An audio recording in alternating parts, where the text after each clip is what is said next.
यह कहानी है एक प्राचीन और भयानक हवेली की जो एक छोटे से ग्रामीण क्षेत्र में स्थित थी।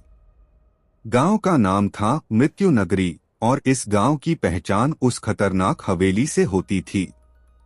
इस हवेली का निर्माण सैकड़ों साल पहले एक अत्यंत धनी जमींदार राजेश ठाकुर ने किया था। राजेश ठाकुर अपने समय का एक निर्मम व्यक्ति था।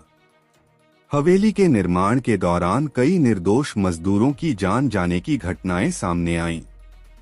कहा जाता है कि ठाकुर ने हवेली में दबी खजाने की खोज में कई बलिदान दिए थे।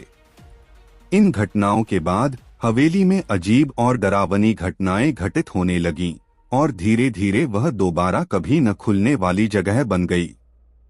सालों बाद एक युवा शोधकर्ता वीरेंद्र ने यह तय किया कि वह इस हवेली के रहस्यों का पता लगाएगा। वीरेंद्र का मानना था कि इन घटनाओं के पीछे कुछ न कुछ सच्चाई जरूर है।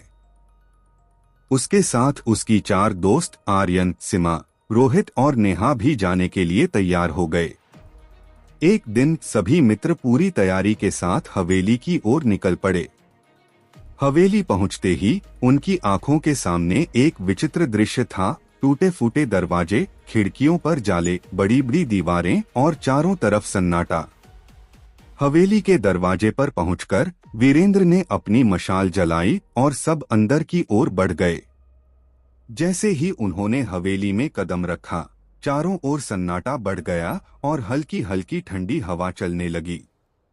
उन्होंने हवेली के विभिन्न हिस्सों की जांच शुरू कर दी।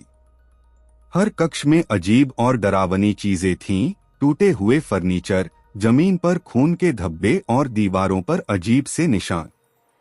जांच करते करते वे हवेली के एक बड़े हॉल में पहुंच गए जहां एक राजसी सिंहासन पड़ा था। सिंहासन देखकर उन्हें महसूस हुआ कि यहाँ कुछ रहस्यमय है। जैसे ही उन्होंने सिंहासन को छुआ, पूरा कक्ष अंधेरे में डूब गया और हवा में ठंडक बढ़ गई। अगले ही पल एक भूतिया आकृति उनके सामने प्रकट हुई।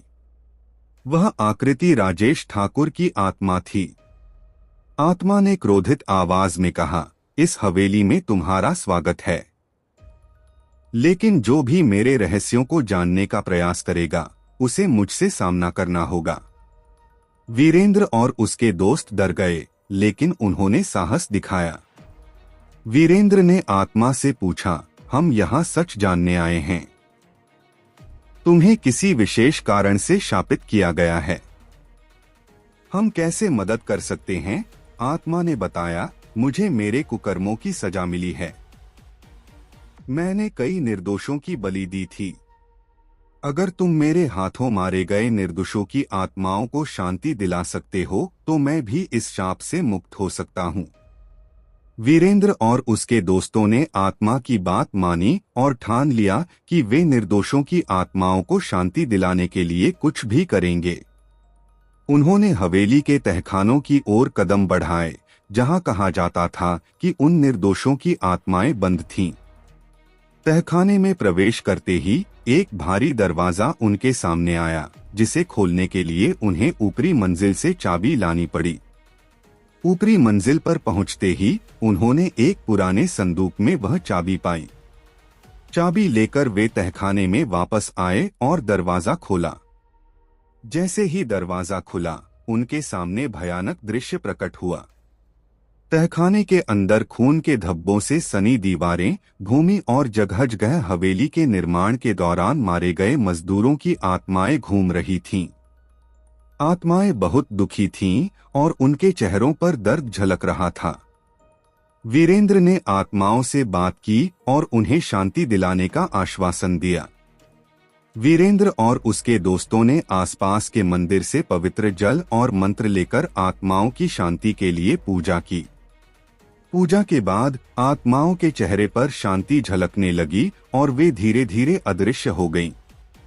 आत्माओं के शांति प्राप्त करने के बाद राजेश ठाकुर की आत्मा फिर से प्रकट हुई और कहा, तुम्हारे इस नेक काम से मुझे भी शांति मिली है। मेरी आत्मा अब मुक्त हो रही है। राजेश ठाकुर की आत्मा ने वीरेंद्र और उसके दोस्तों को धन्यवाद कहा और हमेशा के लिए अदृश्य हो गई।